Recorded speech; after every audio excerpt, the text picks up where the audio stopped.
welcome to HITC Sport. Alright, let's take a look at every Premier League club and find each team's best current player who would not start for one of their former clubs. Right, let's go. Arsenal, Willian, Chelsea. Okay, let's be honest, Willian is a top player, but no, he wouldn't start for Chelsea anymore. But isn't that obvious? Why else would they dump him in a bin bag outside Stamford Bridge? Chelsea's forward line is so stuffed with attacking talent right now, even Hakeem Ziyech is going to find it tough to squeeze himself into the starting 11. So lads, what chance would a 32-year-old Willian have? Still a good player, sure, but were he still at Chelsea? His job description would just consist of handing out bibs and crying in the shower. Aston Villa, Ross Barkley, Chelsea. Okay, the only answer for Aston Villa is again Chelsea. This time with Ross Barkley, and this is painfully obvious. Why else is he just being loaned out to Villa Park? This guy recently said he wanted to become world class at Stamford Bridge. Well, right now he's carving out a similar CV to Steve Sidwell. As he showed against Liverpool though, when he made Fabinho look like a 12-year-old boy, he's still a damn good player. But no, Frank Lampard clearly doesn't rate him, despite 6 years ago comparing him to a young Wayne Rooney. But ever since Barkley was pictured shirtless in a nightclub before a Champions League game, Lampard seems to trust him on a football pitch the same way you trust a squirrel to drive a taxi. Brighton, Adam Lallana at Liverpool. Yes lads, this is painfully obvious. Adam Lallana is a free signing at Brighton, a big name, but there is a reason he left Anfield. No, he wouldn't make Jurgen Klopp's current team, not unless half the squad were abducted by MI5. Burnley, Ben Mee, Man City. Again lads, this is borderline obvious. Sure, Ben Mee is a solid enough mid-table centre half. He's a decent player who probably wouldn't look at a place at a top 6 club. A bit like when Gary Cahill got that move from Bolton to Chelsea. But he would look at a place at Man City, good Christ. He spent 6 years at Eastlands, 2 years before they got rich, before hanging on until the first Premier League title. He captained the 2008 FA Youth Cup winning team, playing in a side with Kieran Trippier, Daniel Sturridge and something called Donald McDermott. Anyway, Mee is a solid old-fashioned British centre half who'd probably sacrifice his teeth to win a header, but at an almost snobby ball-playing Man City, Pep Guardiola would probably treat him like an unwashed leper. Chelsea, Christian Pulisic, Borussia Dortmund. Right lads, Christian Pulisic has replaced Eden Hazard at Chelsea, while Hazard's brother has replaced Pulisic at Borussia Dortmund. So in a backwards kind of way, that move to Real Madrid was good for the whole goddamn Hazard family, triggering a chain reaction of events that leaves Thorgan starting week in week out for Borussia Dortmund. Listen, maybe Pulisic would start for this current Dortmund team, but he certainly wouldn't walk straight back into the starting 11. No, because lads, the front four of Hazard, Marco Reus, Jadon Sancho and Erling Haaland is pretty set in stone right now. Pulisic is a damn good player and arguably the greatest American footballer of all time. Something that probably feels like a kick in the groin to Landon Donovan fans. But lads, Pulisic will probably be in and out of this current Dortmund team. Crystal Palace, Wilfried Zaha, Man United. Okay lads, for a couple of years there, it looked like Man United had made a massive mistake getting rid of Wilfried Zaha. But lads, maybe he's not actually as good as his step over suggests. Otherwise, he wouldn't be spending a 7th consecutive season at Crystal Palace. To be fair, his end product has been mostly toilet water for years. Even he doesn't have faith to perform for anyone in Fantasy League. He's a very talented footballer and did punish United with 2 goals at Old Trafford last month. But no, I would still rather any of Marcus Rashford, Anthony Martial or Mason Greenwood to this guy. People criticise Martial's end product. Well, he scored more goals last season than Zaha has managed in 3 goddamn years. Everton, James Rodriguez, Real Madrid. Again lads, this one picks itself. I'm still trying to work out how on earth Everton have managed to sign James Rodriguez and for apparently less than a packet of quavers. Just ridiculous. But yes, Carlo Ancelotti is another world star in his team, one of the most naturally gifted playmakers on the continent, and yet still he wouldn't start for Real Madrid. Imagine sporting a football club that are able to treat the likes of James and Gareth Bale as virtual lepers that must be chucked out of the country as quick as possible. Such as Zinedine Zidane absolute abundance of riches at that club. Then yeah, he doesn't even need James on the bench. Fulham, Alexander Mitrovic, Newcastle. Yeah, after scoring more than 50 goals for Fulham in 102 appearances,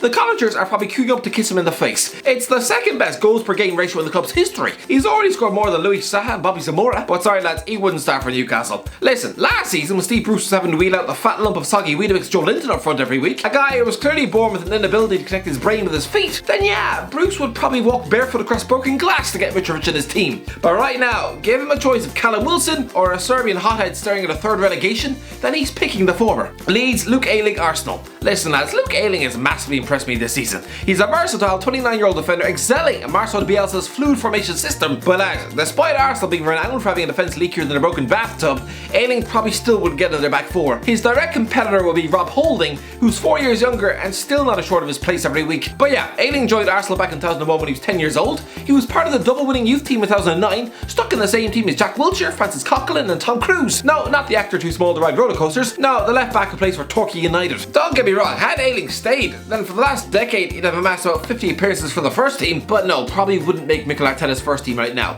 Leicester, Kasper Schmeichel, Man City. Joe Hart and Kasper Schmeichel were both goalkeeping prodigies who came through together at Man City. The former is actually called Charles and chooses to go by his middle name Joe. If Kasper went by his middle name, then Leicester would currently have someone called Peter Schmeichel in nets. I mean, his surname is pressure enough, but being called Peter Schmeichel, that level of unfair expectation would probably melt his brain. Listen, Schmeichel is a good goalkeeper, one of the best in the Premier League, and would start for nearly every one of his 8 former former teams. Except Barry, obviously, considering they no longer exist. He wouldn't start for Man City either. Sorry, he's not getting past Ederson and Nets. Oh lads, when Casper was born 30 years ago, if his dad was told that he'd raise his son to be a goalie who'd have his DNA but not even be good enough to play for Man City, oh, Schmeichel Sr. would assume his son would be starved of oxygen in the womb. Liverpool, James Milner, Man City. Yeah, no surprise here. There's very few current Liverpool players who wouldn't start for the former teams. Yes, John Joe Shelby scored against Newport last week, and the Geordies have a borderline obsession with the Longstaff brothers, but make no mistake about it, they'd rip out their left kidney to get Jorginho Wijnaldum back in their team. I'm gonna go for another former Newcastle midfielder here, James Milner. Yes, he'd walk straight into the first team at Leeds, Swindon, Newcastle and Aston Villa, but maybe not Man City. Sorry, yes, he's a 34-year-old bond professional who spent his entire career in the Premier League and whose liver is probably made up of 78% Ribena.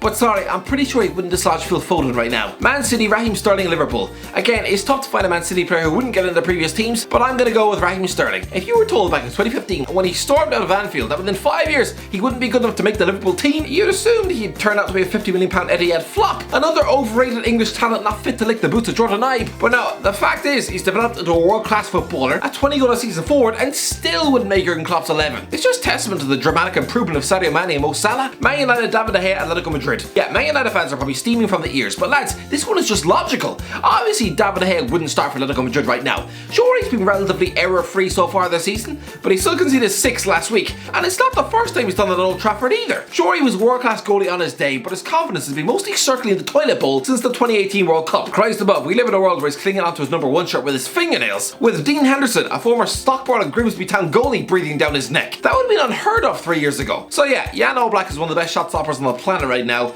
and no way would the Slovenian be replaced by David De Gea. Newcastle, Isaac Hayden, Arsenal. Okay, Newcastle fans have a history of being clouded and biased. I know several people who think Isaac Hayden should be an England team. He's better than Eric Dyer. John Henderson's had the season of his lifetime, but before this season I'd probably say, yeah, Hayden's ahead of Jordan for me, for England.